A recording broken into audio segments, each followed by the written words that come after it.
Hello student, आज हम देखने वाले हैं क्लास 12th के बहुत इंपॉर्टेंट चैप्टर डिफरेंशिएशन को। ठीक, डिफरेंशिएशन चैप्टर जो है वो है आपका कैलकुलस का पार्ट। कैलकुलस का पार्ट है।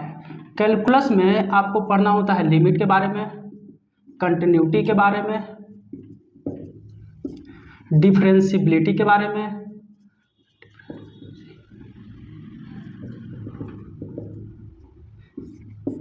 उसके बाद डिफरेंशिएशन के बारे में, इंटीग्रेशन के बारे में,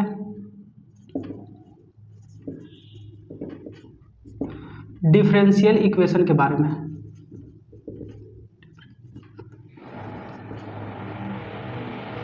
कैलकुलस में आपको लिमिट पढ़ना होता है, कंटिन्यूटी पढ़ना होता है, डिफरेंशिबिलिटी पढ़ना होता है, डिफरेंशिएशन पढ़ना होता है, इसका एप्लीकेशन भी पढ़ना होता है, इंटीग्रेशन पढ़ना होता है, इंटीग्रेशन का भी एप्लीकेशन पढ़ना होता है, और डिफरेंशियल इक्वेशन पढ़ना होता है जो कि इन दोनों का कॉम्बिनेशन होता है। तो लिमिट जो होता है वो आपका 11th क्लास में होता है। कंटिन्यूटी, डिफरेंशिबिलिटी, डिफरेंशिएशन, इंटीग्रेशन और डिफरेंशियल इक्वेशन, ये सब आपका 12th क्लास का पार्ट होता है। ठीक, जिसमें से आज हम डिफरेंशिएशन को देखने वाले हैं कि ये डिफरेंशिएशन क्या होता है। डिफरेंशिएशन और इंटीग्रेशन ये आपके बोर्ड एग्जाम के लिए बहुत इंपॉर्टेंट होते हैं, क्योंकि बोर्ड एग्जाम में सबसे ज़्यादा क्वेश्चन पूछा जाता है जो पूछा जाता है डिफरेंशिएशन और इंटीग्रेशन से। तो चलिए हम देखते हैं डिफरेंशिएशन को। डिफरेंशिएशन के बारे में जानने से पहले आपको डेरिवेटिव्स के बारे में जानना होगा कि डेरिवेटिव्स क्या होता है। ठीक, कि डेरिवेटिव्स क्या होता है। जल्दी में राइट है। डेरिवेटिव को एक एग्जांपल की मदद से समझते हैं। ठीक, जैसे कि आपने शुगर केन देखा होगा। शुगर केन यानी कि गन्ना। गन्ने को हम क्या करते हैं, उसको हम फैक्ट्री में ले जाते हैं। फैक्ट्री में इसका रस निकाला जाता है। रस निकालने के बाद कुछ प्रोसेस होता है। प्रोसेस के बाद इस गन्ने को या तो हम शुगर में कन्वर्ट करते हैं यानी कि चीनी में, या तो जैगरी में। जैगरी का मतलब होता है गुड़। ठीक, क्या होता है कि शुगर केन को हम पहले किसान लोग जो होते हैं वो खेत में उपजाते हैं। उपजाने के बाद उसको फैक्ट्री में लाया जाता है। फैक्ट्री में लाने के बाद शुगर केन को उसका रस निकाला जाता है, उसको गर्म किया जाता है, कुछ प्रोसेस होता है। प्रोसेस के बाद या तो उसका चीनी बनता है या तो उसका गुड़ बनता है। यानी कि ये जो चीनी और गुड़ है वो कहाँ से आया, वो शुगर केन से आया। यानी जो चीनी और गुड़ जो हुआ वो शुगर केन का डेरिवेटिव्स हुआ। डेरिवेटिव्स का मतलब यहाँ पे हुआ कि चीनी और गुड़ जो हुआ वो शुगर केन से ही बना है। यानी कि यहाँ बोल सकते हैं कि चीनी और गुड़ इस शुगर केन का यानी कि गन्ना का डेरिवेटिव्स है। उसी प्रकार हम मैथ में देखते हैं कि अगर आपका कोई एक फंक्शन दिया हुआ है, जैसे एग्जांपल के तौर पे अगर हम फंक्शन ले लें sin e के पावर x², एक फंक्शन है।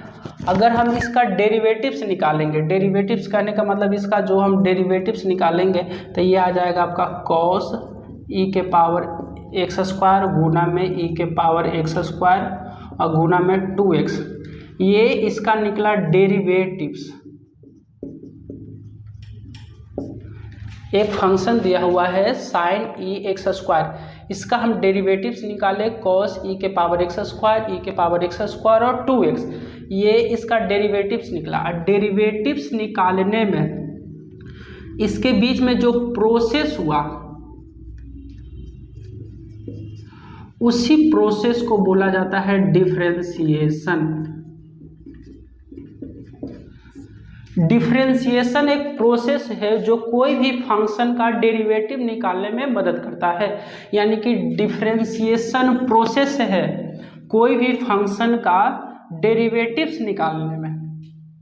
ठीक, यहाँ तक आपको समझ में आया कि डिफरेंशिएशन क्या होता है। डिफरेंशिएशन कोई भी फंक्शन का अगर हम डेरिवेटिव्स निकालते हैं तो उसके निकालने का जो प्रोसेस होता है उसी प्रोसेस को बोला जाता है डिफरेंशिएशन। ठीक, इसको पहले यहाँ से ही इरेज कर देते हैं। डिफरेंशिएशन निकालने के दो तरीके होते हैं। पहला होता है आपका first principle method. First principle method के थ्रू हम क्या करते हैं, किसी भी फंक्शन का डेरिवेटिव्स निकालते हैं। और दूसरा जो मेथड होता है उसको बोलते हैं हम फॉर्मूला मेथड। ठीक, यानी कि डिफरेंशिएशन निकालने का या बोल सकते हैं किसी भी फंक्शन का डेरिवेटिव्स निकालने का दो मेथड होता है। पहले को बोलते हैं फर्स्ट प्रिंसिपल मेथड या फर्स्ट प्रिंसिपल रूल, दूसरे को बोलते हैं फार्मूला रूल या फार्मूला मेथड। ठीक, ये जो आपका फर्स्ट प्रिंसिपल रूल होता है ये आपको पढ़ना होता है 11th क्लास में, और फार्मूला रूल जो होता है वो आपको पढ़ना है 12th क्लास में। तो आपने 11th क्लास में फर्स्ट प्रिंसिपल मेथड या फर्स्ट प्रिंसिपल रूल को पढ़ा होगा कि कोई भी फंक्शन का डेरिवेटिव्स हम कैसे निकाल सकते हैं। हम 12th क्लास में देखेंगे फार्मूला के द्वारा कि कोई भी फंक्शन जो दिया हुआ है उसका डिफरेंशिएशन कैसे निकालें। यहाँ तक आपको समझ में आ गया। तो चलिए अब आगे देखते हैं फार्मूला। तो चलिए देखते हैं सबसे पहले कि डिफरेंशिएशन को लिखा किस तरह से जाता है। जैसे कि अगर आपका कोई एक फंक्शन दिया हुआ है x² + 2x, तो उस फंक्शन को हम y से लिख सकते हैं या उस फंक्शन को हम लिख सकते हैं f(x) से। यानी कि कोई भी फंक्शन को या तो हम y से लिख सकते हैं या कोई भी फंक्शन को हम f(x) से लिख सकते हैं। तो डिफरेंशिएशन को हम लिख सकते हैं, डिफरेंशिएशन को लिखा जाता है या तो लिखा जाता है dy/dx से, ये डिफरेंशिएशन का तरीका हुआ है, या जो आपका फंक्शन दिया होता है उसके हम पावर में डैश लगाते हैं, ये आपका डिफरेंशिएशन का तरीका हो गया।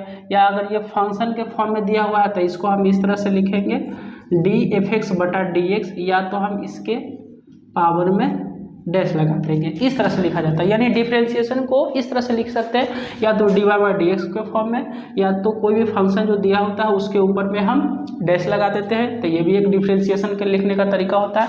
या अगर फंक्शन के फॉर्मेट में दिया हुआ है तो df(x/dx) लिखते हैं, और या तो हम f के ऊपर में डैश लगा देंगे तो df(x), यानी कि f(x) के पावर में डैश। तो ये आपका कुछ डिफरेंशिएशन को लिखने का तरीका होता है।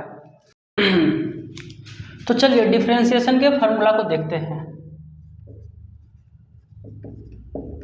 फार्मूला, इसका जो फर्स्ट फार्मूला है वो है आपका dx के पावर n बटा में dx। इसका जो फार्मूला होता है पावर आगे आ जाता है और पावर में से एक घट जाता है। ठीक, इस पे चलिए कुछ एग्जाम्पल को देखते हैं। जैसे फर्स्ट एग्जाम्पल हमने लिया कि y = x के पावर 5।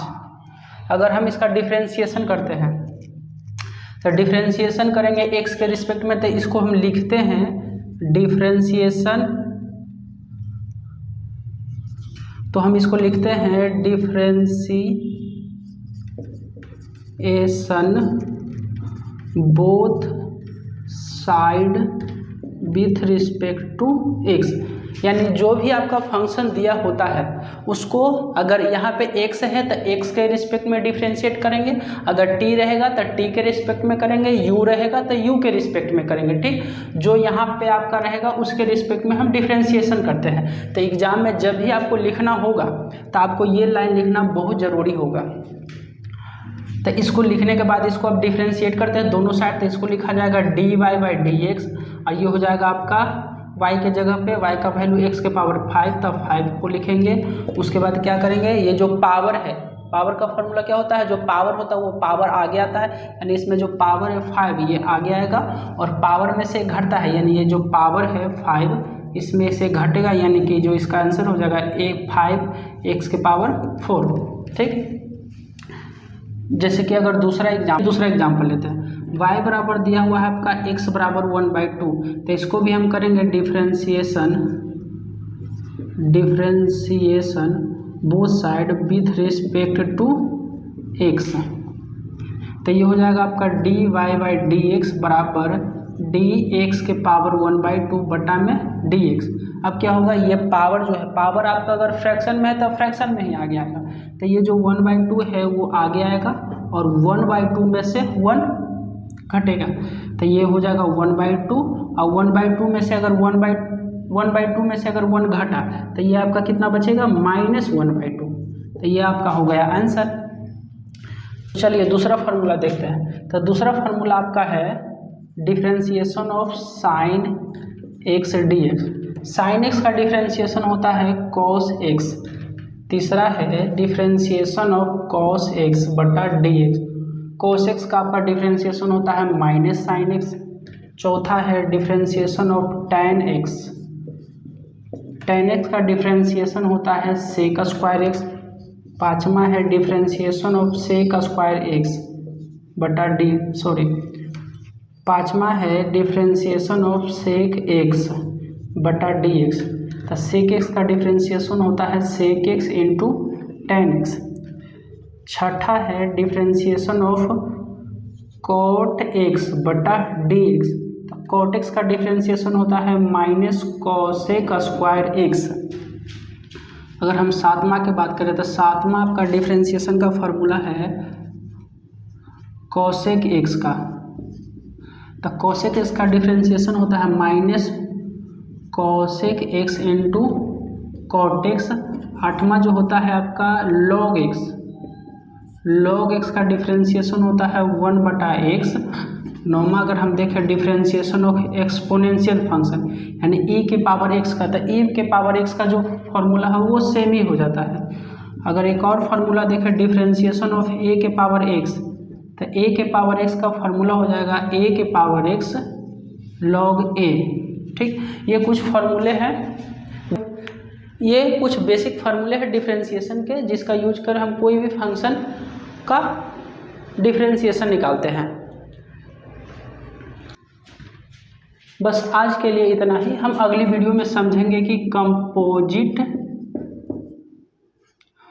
फंक्शन क्या होता है और कंपोजिट फंक्शन का डिफ्रेंशिएशन कैसे निकाला जाता है। फॉर एग्जाम्पल, अगर कोई भी फंक्शन है कॉस साइन एक्स, या दूसरा एग्जाम्पल लेते हैं टैन एक्स स्क्वायर, या तीसरा एग्जाम्पल लेते हैं सेक लॉग एक्स क्यूब, ये सब आपका कंपोजिट फंक्शन कहलाते हैं। जैसे कि इसमें क्या है कि जो कॉस का एंगल है वो भी एक फंक्शन है, जो यहाँ पे टैन का एंगल है वो भी एक फंक्शन है, जो सेक का एंगल है वो भी एक फंक्शन है, और लॉग का भी एंगल जो फंक्शन है। यानी कि फंक्शन के एंगल में अगर फंक्शन कोई होता है तो उसको कंपोजिट फंक्शन बोलते हैं। इसके बारे में हम डिटेल में पढ़ेंगे अगले वीडियो में। चलिए, धन्यवाद।